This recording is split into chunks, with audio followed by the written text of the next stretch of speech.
Action. Thank you, Mr. Speaker. Today represents day 52 of the worst environmental disaster in U.S. history.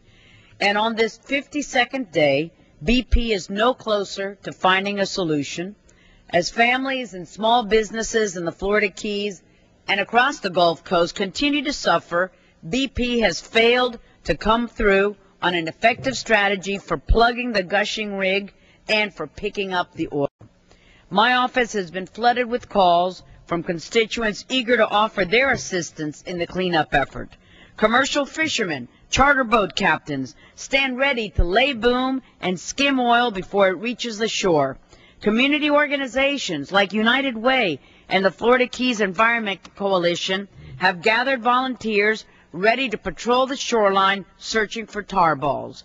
Unfortunately, BP has not provided these groups with the necessary training to assist in the cleanup effort. As many constituents have complained to me, BP is failing to utilize members of the Keys community. Instead, BP is waiting until oil washes ashore to take action. Additionally, many residents have called to offer their suggestions on how to clean up this mess. I sincerely hope that BP is giving due consideration to all of these suggestions. Clearly, BP's plan has not worked. The cleanup plan in Louisiana is abysmal. It is time for BP to look elsewhere. Yesterday, I met with BP executives to discuss the company's slow, uncoordinated, and half-baked response efforts in Florida.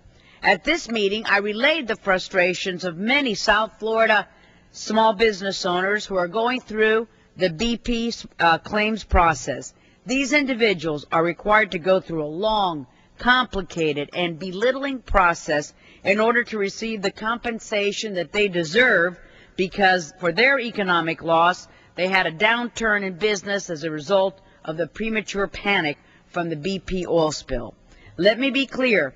These hardworking men and women are not looking for a handout, Mr. Speaker. They'd much rather be working. Unfortunately, the disaster in the Gulf has taken a tremendous toll on fishermen, on dive shops, on motels, and many tourist-related businesses in the Keys. BP needs to completely revamp its claims process. In the Keys, 2 claims offices opened by BP are virtually useless. Individuals seeking compensation leave these offices with stacks of complicated paperwork, legal documentation, and little guidance. I have requested detailed information from BP on its claims process. We need to demand complete transparency in this process, including data on how claims are being evaluated, how payment sums are being determined, and how quickly claims are being processed. Complicated legal documents just will not do. On a related note, the federal agencies need to come up with a plan in the event of a tropical storm or hurricane in the Gulf.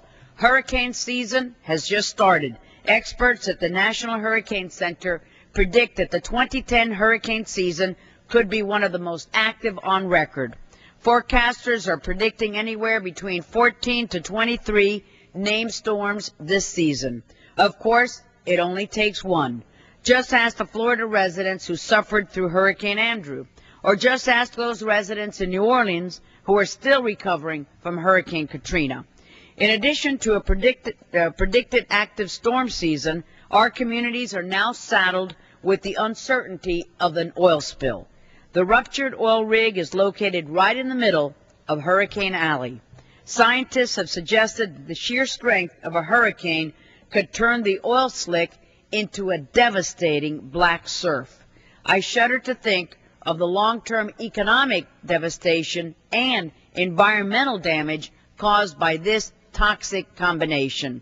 BP and indeed all of our federal agencies must prepare now for a worse spill later. BP cannot continue to sit idly by while communities are destroyed. I thank the Speaker for the time. Thank the lady. Yield back her time. And